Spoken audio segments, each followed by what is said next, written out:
Wir sind dort gelandet, als kälteste Woche so in 4 Jahren dort war. Wie episch ist das?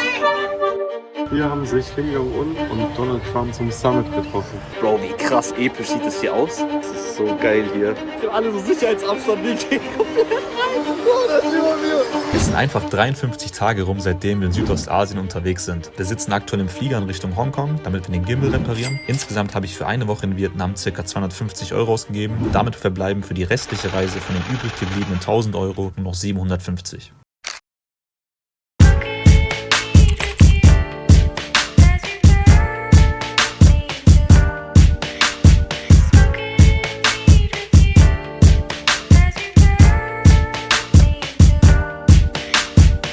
Der Flug nach Hongkong war ein absolutes Highlight. Wenn man auf Hongkong zufliegt, sieht man diese ganzen Hochhäuser, die Hügel, Golfplätze. Es war richtig gestört. Vom Flughafen sind wir dann direkt mit dem Bus in die Innenstadt gefahren. Es war eine perfekte Verbindung. Es war richtig modern. Man konnte alles sehen aus dem Bus heraus. Hongkong ist bekannt als die vertikalste Stadt mit den meisten Wolkenkratzern weltweit. Neben New York, London und Singapur zählt auch Hongkong zu den größten Finanzzentren der Welt und zieht jedes Jahr Millionen von Touristen an, was es zu einer der meistbesuchten Städte weltweit macht. Hongkong ist eine Sonderverwaltungszone Chinas und folgt dem Prinzip ein Land, zwei Systeme. Neben Singapur, wo wir ja bereits waren, ist Hongkong einer der teuersten Städte der Welt. Die Immobilienpreise und Mietkosten gehören zu den höchsten weltweit. Viele Menschen leben hier in sogenannten Mikro-Apartments. Das sind winzige Wohnungen von etwa 20 Quadratmetern. Deshalb war Hongkong eigentlich der ultimative Endgegner unserer 3K-Budget-Challenge. Als wir ausgestiegen sind bei unserem Hotel, war es auf einmal so genau in der Innenstadt, genau bei so einer Einkaufsstraße. Wir sind in unsere Unterkunft gegangen, das war in so einem fetten Hochhaus. Wir hatten so ein richtig kleines Zimmer, Hongkong-Style, das war aber genug. Was ist das da hier bitte für ein Gebäude? By the way, das hier ist die View aus dem Hostel, in dem wir sind. Und hier ist dann eigentlich das City Center. Nachts wird das so geil sein mit den ganzen Lampen und LEDs. Es wurde richtig schnell dunkel, aber wir sind dann trotzdem Richtung Stadt gelaufen. Hier ist einfach ein Goyard Store. Es gibt anscheinend irgendwie nur eine Handvoll von denen.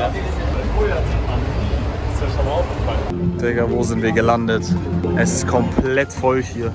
Wir sind durch die Stadt gelaufen, an den Fluss, weil da sollte jeden Abend eine Lightshow sein. Die war sehr beeindruckend. Wir haben auch ein paar Locals getroffen, mit denen geredet. Auf einmal bei dem Hotel war so ein Banner von Inter Miami FC. Einfach Inter Miami ist hier, Leute. Ihr checkt nicht. Die haben hier irgendwie eine Asien-Tour oder so und sind jetzt in Hongkong.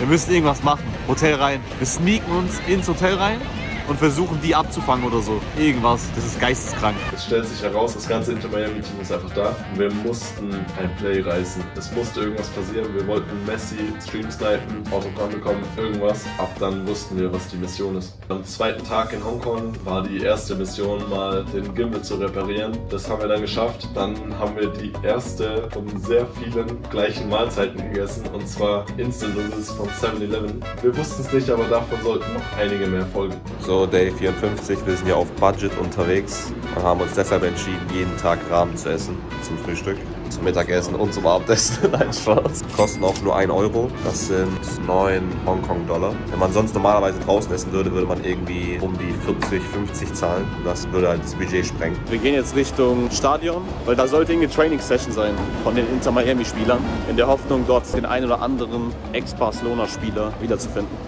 Tagsüber durch Hongkong zu laufen, inmitten der ganzen Wolkenkratzer, war schon ein Vibe. Immer wieder haben wir dann auch die legendären Ding-Ding-Bahnen vorbeifahren sehen. Die Stadt hatte voll den eigenen Flair irgendwie. Also so sieht es auf der südlichen Seite Hongkongs aus. Ja, es ist so krass hier. Dieses Kennzeichen hier legendär. Haha, Mama. Wir müssen auf jeden Fall noch ein Edding besorgen, damit wir ein paar Unterschriften sammeln können. Ansonsten bin ich jetzt vorbereitet mit meinem Barcelona-Jersey. Hinten steht, by the way, Ronaldinho drauf und nicht Messi. Ziel ist es, Messis Unterschrift, Busquets seine Unterschrift zu haben und Suarez. Jordi Alba juckt eh nicht, vielleicht noch so einen coolen Handshake. Ja, geil. Ob das möglich ist, wahrscheinlich nicht, aber let's see, man weiß ja nie, was passiert. Wir haben auch krasse Sachen damals geschafft und solange man High Spirit ist, High Hopes, hat man die besten Chancen.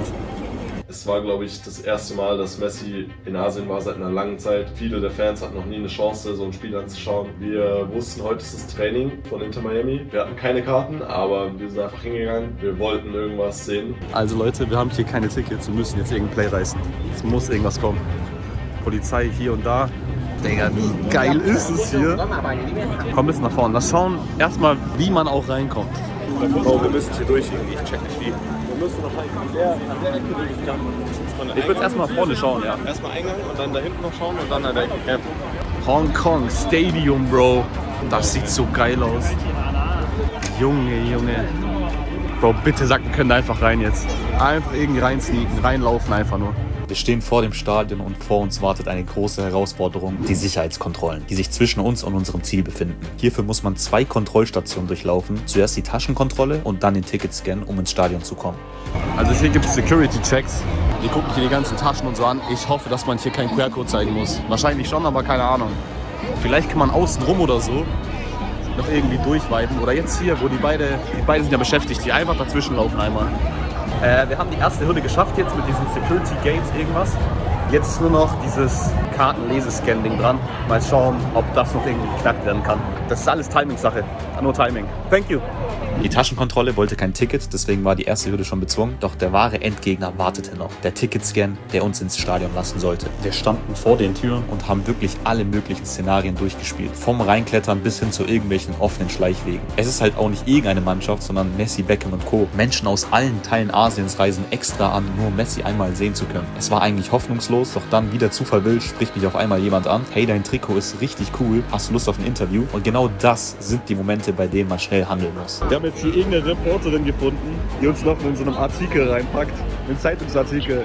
Hi! Geil!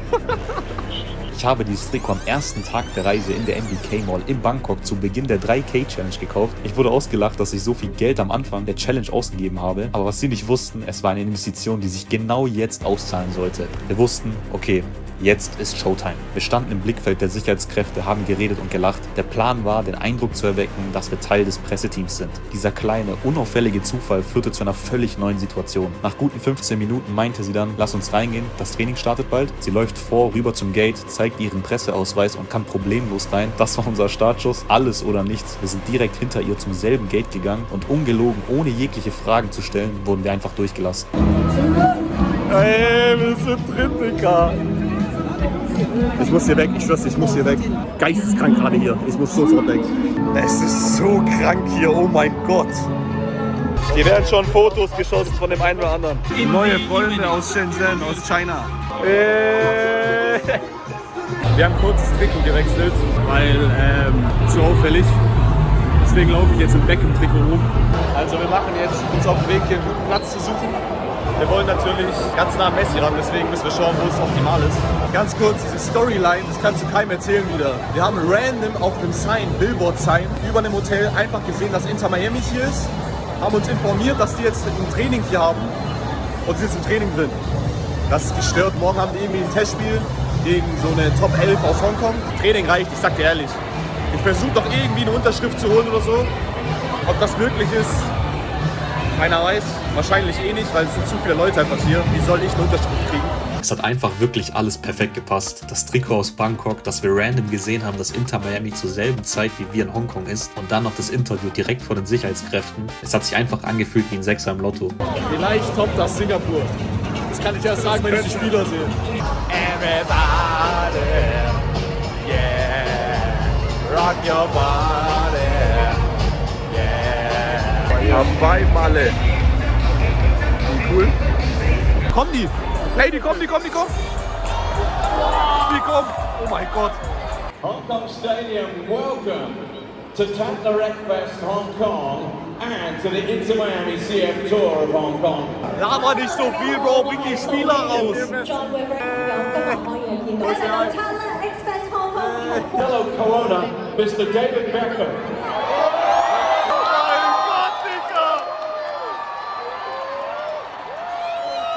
Beckham, Bro, ich hab dein Shirt! Alter, hoch den Lachs! Guck mal hier!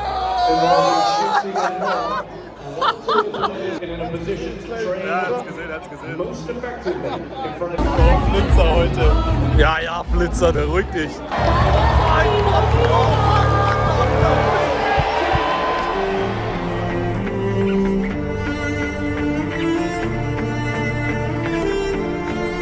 Have never been relegated from the Primera Division. Something to be admired, I have to say.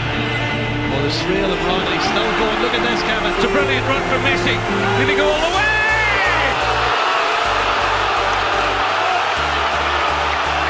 propio Messi golpea. Contra.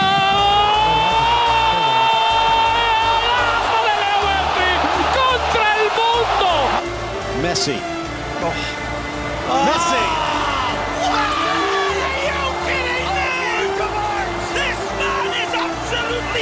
Here he is again. That's astonishing. It's absolutely world class.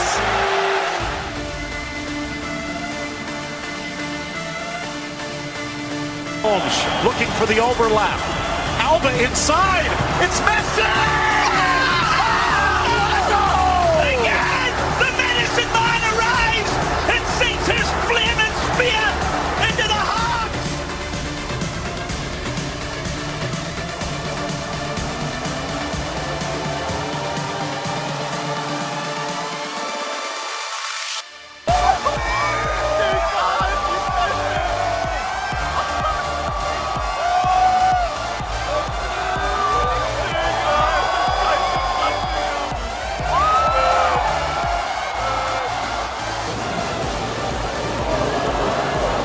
Bei jedem Ballkontakt feiern die hier den Mann. Der Bodyguard, Bro, ich habe noch nie so einen fokussierten Menschen gesehen. Boah, das ist so gestört, Digga, hä? Obwohl, ich kann beide nicht halten. Dann gib mir das andere.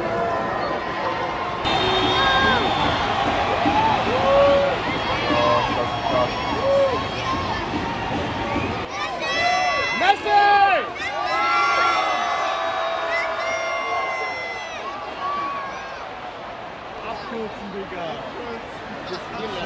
Messi hatte leider eine Leistenverletzung und konnte nicht richtig mittrainieren. Es war natürlich trotzdem richtig cool, ihn mal live gesehen zu haben. Die anderen Spieler haben dann auf einem Kleinfeld gekickt. Suarez auch noch da. Luis! Wie hat Chiellini geschmeckt?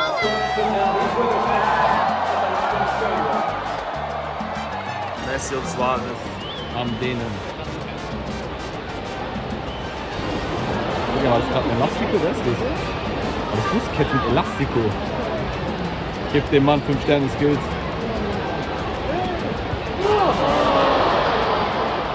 Good evening, everybody. I want to say a huge thank you. Inter Miami is a special place. It's a special club. We have special players. And we're all very excited about the game tomorrow night. Das Training ging nicht allzu lang, bis dann knapp 300 Kinder mit den Profis zusammenspielen durften. Ein Blitzer, ein Blitzer! Du schaffst es, Bruder! Der nächste Blitzer! Was passiert hier?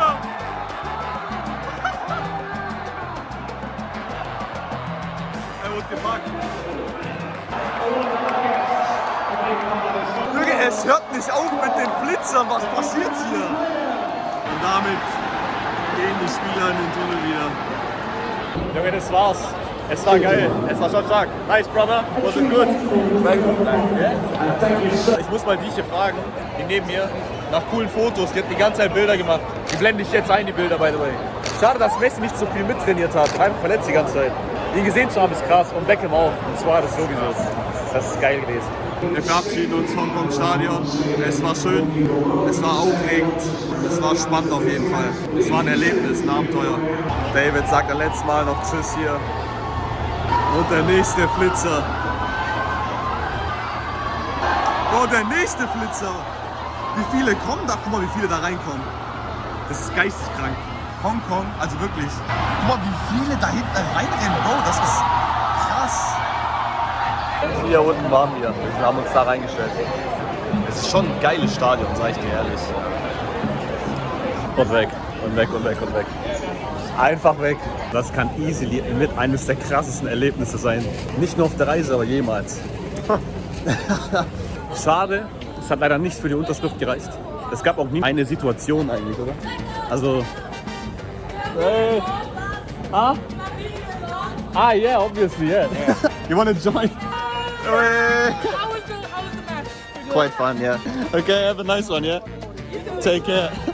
Dann sind wir nachts nochmal durch Hongkong gelaufen, durch die Straßen. Da waren super schöne Leuchtinstallationen, so ein Drache und so Laternen. Oh, Junge.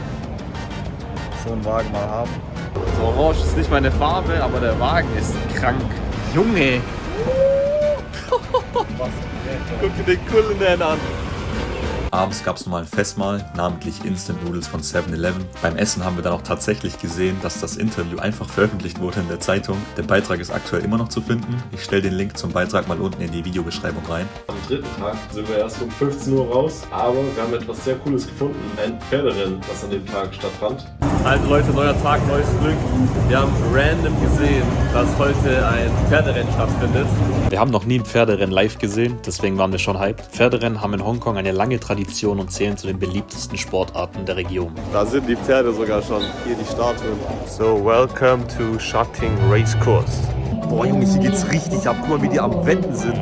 Eintritt war kostenlos, kommt uns sehr gelegen. Es waren nur alte Chinesen dort und die hatten alle ihre Zeitungen mit ihren Wettzetteln. Die nehmen das richtig ernst. Guck mal den an. Der hat das Ding studiert. Der hat es komplett studiert. So, die Pferde gehen jetzt rein. Also. Oh, es geht los, geht los. Oh mein Gott. Digga, der ist ja ganz alleine da rechts. Siehst du den? Die Rennen waren super krass. Als dann die Pferde auf die Zielgerade kamen, das ganze Stadion hat getoast. Oh mein Gott, wie sieht das aus, hä? Ist das jetzt das Ziel oder was? Keiner, ich glaub schon. Geh! Geh Nummer 3, Digga! Geh, Junge! Nummer 12! Die Rennen waren alle richtig spannend und es war schon beeindruckend, so ein Pferderennen mal live mitzuerleben. Nach jedem Rennen wurde dann der Sieger gekürt und auf der Rückseite des Stadions wurden dann auch direkt die neuen Pferde vorgestellt. Oh yeah! Also, dass man hier umsonst reinkommen kann, ist schon sehr geil. Da waren wir, da sind wir immer noch. Okay. Ja, der hat's, oder? Der ist Nummer 3. Oh, der andere zieht! Oh mein Gott, was? Did you win? Third. Ah, okay. Und wir wollten das nämlich auch lernen, haben wir auch so Zeitungen und so Zettel geholt, haben das analysiert. Also wer hier irgendwas durchrafft, Bro, um hier vielleicht ein Bett abzulegen, musst du Master haben. Für die Wette hat es leider nicht mehr gereicht. Wir sind dann abends rum wieder nach Hause gefahren, da wir am nächsten Tag etwas Großes geplant haben. Das ist unser Kollege by the way aus dem Hostel. Do you want to say hi to the camera? Hi. Der Kollege hier war sowohl beim Training als auch beim Spiel jetzt dabei und Messi hat nicht gespielt. Frustmoment für den Kollegen. Dass Messi beim Freundschaftsspiel komplett 90 Minuten lang auf der Bank saß, war vermutlich der größte Skandal, den es in Hongkong je gab. Die Leute forderten ihr Geld zurück und haben Inter Miami und Messi komplett ausgebuht und ausgepfiffen. Was willst du halt machen, wenn der Typ verletzt ist? Ich kann es aber schon nachvollziehen, wenn man teilweise 500 bis 600 Euro zahlt, um sein Idol zu sehen und dann halt nichts bei rumkommt. Ich glaube, ganz Hongkong ist jetzt Team Ronaldo. War gut, dass wir auf jeden Fall dann beim Training waren und halt nicht im Spiel. Ich fand es voll interessant, mal so ein Training zu sehen von denen. Nee, war es nicht, das stimmt. Das war so ein bisschen Promo. Aber cool. Ja. So Leute, neuer Tag. Plan für heute ist Macau zu sehen. Deswegen gehen wir jetzt Richtung S-Bahn, Haltestelle und nehmen dann später die Ferry. Macau, sehr hyped. Wir sind ready, haben gerade nochmal Instant-Nudeln gegessen. Classic, irgendwie kann ich die Kacke auf langsam nicht mehr sehen. Ja, by the way, Macau ist auch als Monte Carlo Asiens oder Las Vegas Asiens bekannt. Deswegen dachten wir, dass wir da genau richtig sind. In Singapur waren wir ja schon mal im Casino. Nach dem dortigen Gewinn hat die Sucht schon eingeschlagen. In Hongkong gibt es ein Land daneben, das heißt Macau. Und das ist die größte Gambling-Metropole der Welt, wo mehr verzockt wird als in Las Vegas. Dann wussten wir müssen dahin. Wir haben die Fähre genommen, das dauert vielleicht eine Stunde. Und dann ist man in Macau. Als wir dort angekommen sind, wussten wir schon, okay, wir sind im Paradies.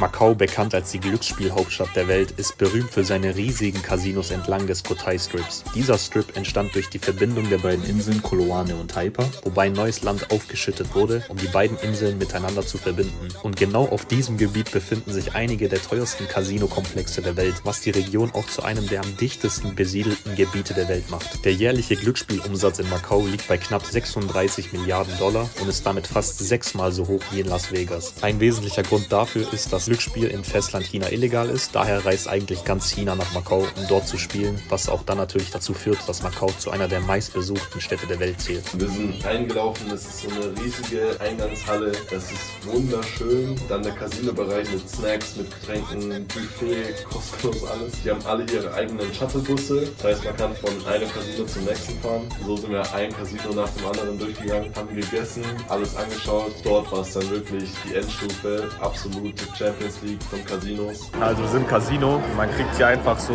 Bubble Tea umsonst, Snacks. Wir haben uns komplett tot geballert. Einfach der Lifehack ab jetzt. Einfach in Casinos gehen und voll fressen, ich schwör's dir. Das ist so geil. Das Essen ist ja eh für die Leute, die hier sind. Deswegen beste Leben, Digga. So Macau, zeig, was du zu bieten hast. Es sind einfach nur Casinos hier doch. Leute kommen hier nur her, um zu zocken. Und wir kommen her, um zu essen. Nein, Spaß.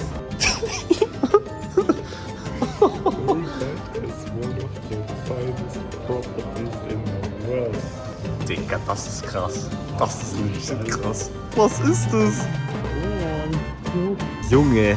One of the finest properties in the world. Ja, das ist offensichtlich, dass es one of the finest ist. Dieser Entrance hier, das ist, glaube ich, das schönste Building, in dem ich war. Alter, das ist geisteskrank. Ist auf jeden Fall ein guter Pool. Die Aussicht ist auch geil, aber ich glaube, da haben wir bessere gesehen. Mein Gott, was zum Fick! Was ist das? Bro! Digga, das sieht so krass aus. Macau ist gestört. Ja, ganz safe. Macau ist safe on das, was ich gesehen habe. Alter, da drin geht's komplett ab. Diese Läden, die stehen einfach im Schatten. So, das ist krass immer noch. Aber wenn du halt so ein Grand Lisboa hinten hast, aus dem Turm, Macau Tower, kann man Bungee jumpen. Das ist eine Höhe von 233 Meter. Zusätzlich zu all den Weltrekorden hat Macau den höchsten kommerziellen zugelassenen Bungee-Jump der Welt, der ganzjährig verfügbar ist. Seit neuestem kann man aber auch in China von der Glass Bridge mit etwa 260 Metern springen. Wir fanden die in China sah geiler aus, deswegen haben wir den Sprung für die Zukunft verschoben. Das Gehirn spielt einfach verrückt so.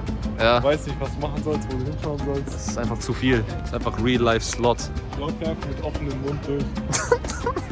Macau ist es. Macau ist es komplett. Oh, ich kann nicht aufhören, hier zu filmen. Alter! Was zur Hölle? Wir müssen gamblen. Cheat wieder komplett in- und auswendig.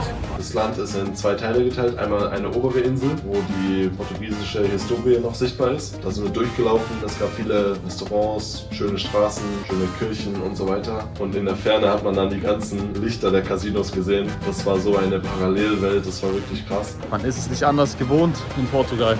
Immer nach oben. Nachdem wir dann in der oberen Halbinsel alles angeschaut hatten, sind wir dann mit dem Shuttle nach unten gefahren. Und unten ist nicht mehr so gemischt mit der Historie und Casinos, sondern nur noch Casinos. Wir sind jetzt rübergegangen auf die andere Seite und hier soll es komplett abgehen. Deswegen mal schauen, was hier die Seite zu bieten hat. Ich habe mies Hunger, Jonas auch. Wir müssen unbedingt was essen. Mal schauen, welches dieser Casinos das beste Chicken hat. Und dann gehen wir später noch zocken und müssen uns auch noch eine Unterkunft hier suchen, eine stabile. Bro, ich schwör's dir, MGM ist ein Kunstwerk. Die nächste Wassershow, es sieht so geil aus, oh mein Gott. Bro, wo sind wir gelandet? Das sind einfach alles Blumen. Selbst die Pferde bestehen aus Blumen. Wynn Palace ist schon eine Liebe. Aber die haben kein Essen, deswegen müssen wir weitergehen. Hier wird auch nochmal ordentlich sauber gemacht. Die Hauptcasinos in Macau tragen Städtenamen wie Londoner, Parisian oder Venetian. Alle diese Luxusresorts gehören zur Sands Group, die für ihre luxuriöse Hotelkomplexe bekannt ist. Und auch das Marina Bay Sands in Singapur, wo wir bereits drin waren, gehört ebenfalls zu dieser Gruppe. Dann war es eben auch schon abends und wir wussten eigentlich, wir können jetzt nicht zurück. Deswegen haben wir uns entschieden, in Macau über Nacht zu bleiben. Wir hatten keine Unterkunft, aber wir hatten Casinos. Ohne Ende. Ab in den Londoner. Es sieht einfach überall geil aus. So, ich könnte hier wirklich 24/7 die Kamera laufen lassen. Das ist geisteskrank. Bro, was ist das da hinten? Das sieht komplett weird aus.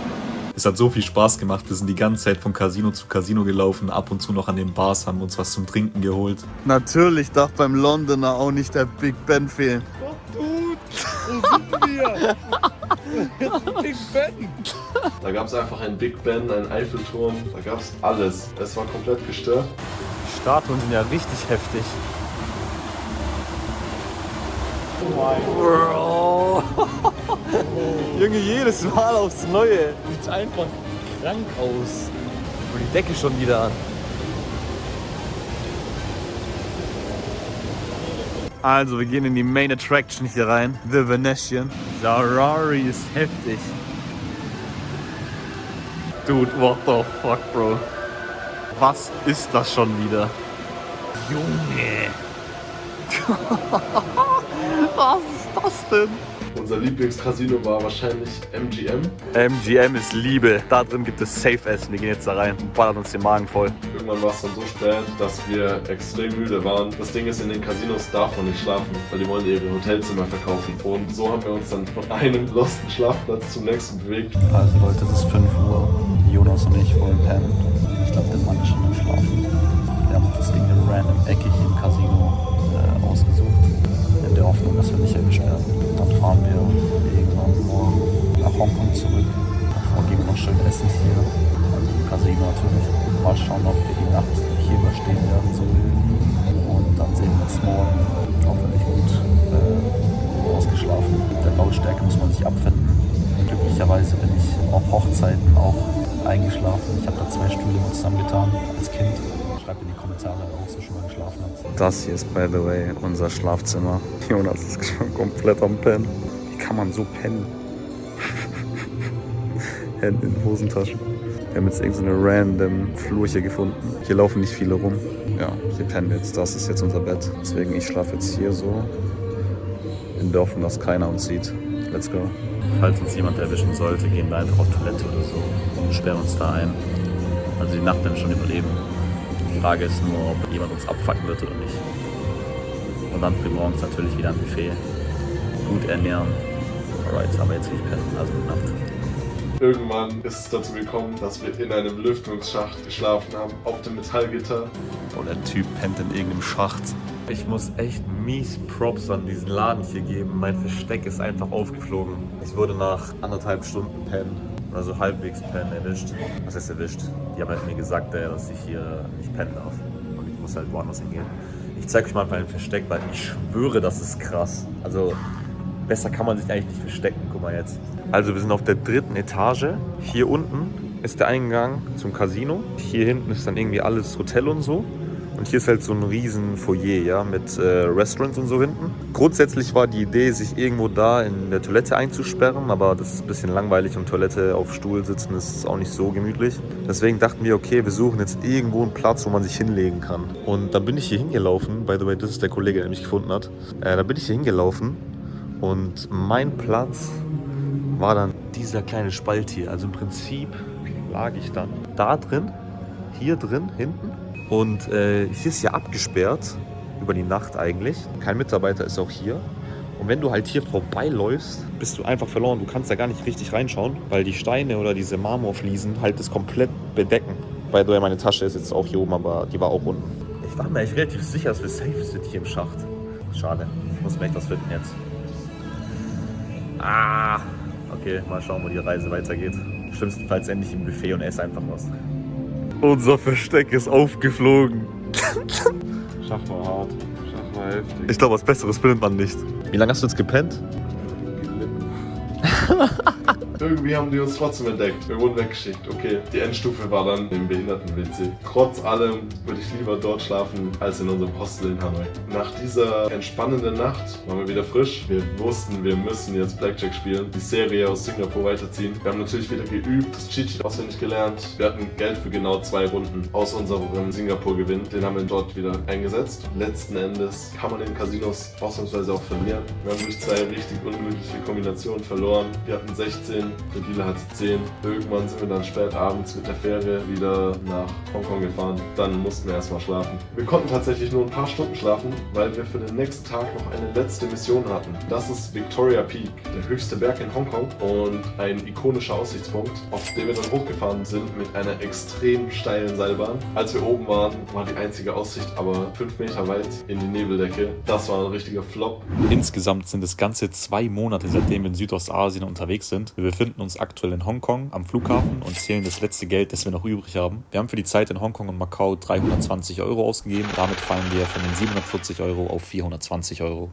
Ja, 420 € sind übrig. Ich glaube, die meisten können sich denken, was das leider bedeutet für uns. Die Reise nimmt hier leider ihr Ende. Mit dem Restgeld haben wir uns dann eine letzte Flugverbindung raussuchen können für 320 €. Hongkong war auf jeden Fall einzigartig. Ich muss da nochmal hin. Unser Rückflug war auch mal wieder was Besonderes. In unser Budget hat auf jeden Fall kein Direktflug mehr gepasst. Das erste Ziel war nicht irgendwie Europa, sondern erstmal China. Auch ein Erlebnis, weil mein Handy hat nicht mehr funktioniert, WhatsApp geht nicht, Google geht nicht, Google Maps geht nicht, gar nichts geht. Die haben uns ein Layover-Hotel gestellt. Dort konnten wir dann übernachten. Am nächsten Tag sind wir dann von Xiamen nach Amsterdam geflogen und endlich waren wir wieder in Europa. Wir waren back in the game. Amsterdam haben wir dann noch in einer Stunde kurz durchgelaufen. Vor allem das Rotlichtviertel hat mir sehr gefallen. Dann ging es weiter von Amsterdam nach Zürich, zurück nach Hause. Aber es war noch nicht ganz vorbei, denn unsere Casino-Sucht hat nicht nachgelassen, weswegen wir am letzten Abend in Zürich noch dort ins Casino sind. Dort wurden dann alle vorherigen Gewinne nochmal getoppt. Richard hat so gut Karten verteilt wie noch kein anderer zuvor. Unsere Strategie ist, wir erlauben uns 3 Hände hintereinander zu verlieren und wenn das passiert, dann müssen wir aufhören. Wir konnten wahrscheinlich 15 Gewinne oder sowas einfahren. Irgendwann haben wir dann 3 Mal in Folge verloren, aber dort hatten wir dann schon so 70 € pro Person gewonnen. Ich war noch nicht daheim, deswegen hatte ich noch eine letzte Flixbusfahrt vor mir. Die Rückreise hat mich dementsprechend eigentlich 340 € gekostet, aber durch den 70 € Gewinn im Casino habe ich letzten Endes noch 150 € übrig. Und damit endet das Kapitel der 3K-Challenge in Südostasien. Insgesamt waren wir über 60 Tage hinweg in 6 Ländern Asiens. Gegen Ende ist es nicht ganz bei Südostasien geblieben, da wir wegen des Gimbal-Vorfalls in Hongkong und Macau dann waren. Dadurch haben wir zwar nicht alle Länder Südostasiens gesehen, aber das holen wir dann wann anders noch einmal nach.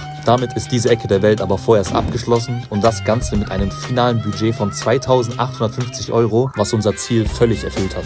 Wenn man auf alle Aktivitäten und Erlebnisse der Reise zurückschaut, diese irgendwie auflistet und dann am Ende steht da so ein Preisschild von 2.850 €, dann ist die Reise eigentlich der Anwärter für das beste Preis-Leistungs-Verhältnis, ich glaube jemals. Um ehrlich zu sein, kann ich mir auch kaum vorstellen, dass jemand anderes denselben Erlebnisgrad oder Abenteuergrad wie wir für diesen Preis irgendwie haben kann. Man muss dazu sagen, wir waren 2 Tage obdachlos auf Koh Phangan und Macau, haben teilweise uns komplett beschissen ernährt mit den Instant-Noodles in Hongkong, aber im Nachhinein hat es sich komplett gelohnt und ich würde es genauso wieder machen. Jeder Tag war gefüllt voller Erfahrungen. Es hat sich angefühlt wie ein halbes Jahr. Wenn ihr euch überlegt, dass ihr mal sowas machen wollt, wenn ihr es euch noch nicht überlegt habt, überlegt es euch. Ich würde das jeden Moment wieder machen, dass man sich so oft anpassen musste. Man hat so viel gelernt. Ich habe jetzt so eine emotionale Verbindung zu den ganzen Ländern, zu den Leuten dort. Wenn ich jemanden treffe aus so einem Land, wo wir waren, kann ich sofort mit denen connecten. Die erste Regel ist Buch und Flug, der Rest kommt von alleine. Man darf da nicht zu steif sein, man muss da einfach mit dem Flow gehen. Ich freue mich absolut auf die nächste Reise, auf das nächste Erlebnis. Man hat noch nie alles gesehen. Die Welt ist so groß, dass es immer was Neues gibt. Es gibt immer Sachen, die einen komplett erfüllen werden, wo man es gar nicht erwartet. Man muss es einfach erleben, man muss es einfach machen. Ich bedanke mich bei jedem, der Teil der Reise war, bei jedem, der zugeschaut hat, für jede Nachricht, die ich bekommen habe. Ich hoffe, das erste Kapitel Südostasien hat euch Spaß gemacht. Nun wisst ihr ungefähr, was für Reisevlogs euch auf diesem Channel erwarten werden. Die zweite Staffel startet in 2 Tagen in Mittelamerika. Um auf dem Laufenden zu bleiben, folgt meinem Instagram-Account, denn diesmal wird es keine Budget-Challenge sein, sondern ihr könnt uns die Challenges auf Instagram schreiben. In dem Sinne, danke fürs Zuschauen, auf weitere Erlebnisse und Abenteuer. Ich glaube, die nächste Staffel wird noch was verrückter.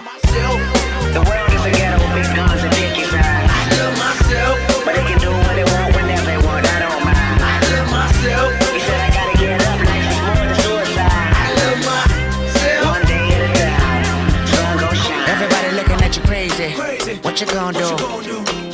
Lift up your head and keep moving. Or let the paranoia haunt you. Peace to fashion police, I wear my heart on my sleeve, let the runway start. You know the miserable do love company. What do you want from me and my scars? Everybody lack confident, everybody lack confident. How many times my potential was anonymous? How many times the city making me promises? So I promise this. I love myself. The world is a ghetto, big guns and dicky signs. I love myself. But they can do what they want whenever they want, I don't mind. I love myself. You said I gotta get up, life is more than suicide. I love myself. One day at a time, sun go shine. They wanna say it's a war outside, and a bomb in the street, and a gun in the hood, and a mob of police, and a rock on the corner, and a line full of fiend, and a bottle full of lean, and a motto on a scheme, yep. These days of frustration keep y'all on tuck in rotation. I duck these cold faces, post up, feed 5-4 for bases. Dreams are reality's piece. Blow steam in the face of the beast. The sky can fall down, the wind can cry now. The strong in me, I still smile. I love myself. The world is a ghetto, big guns and dicky signs.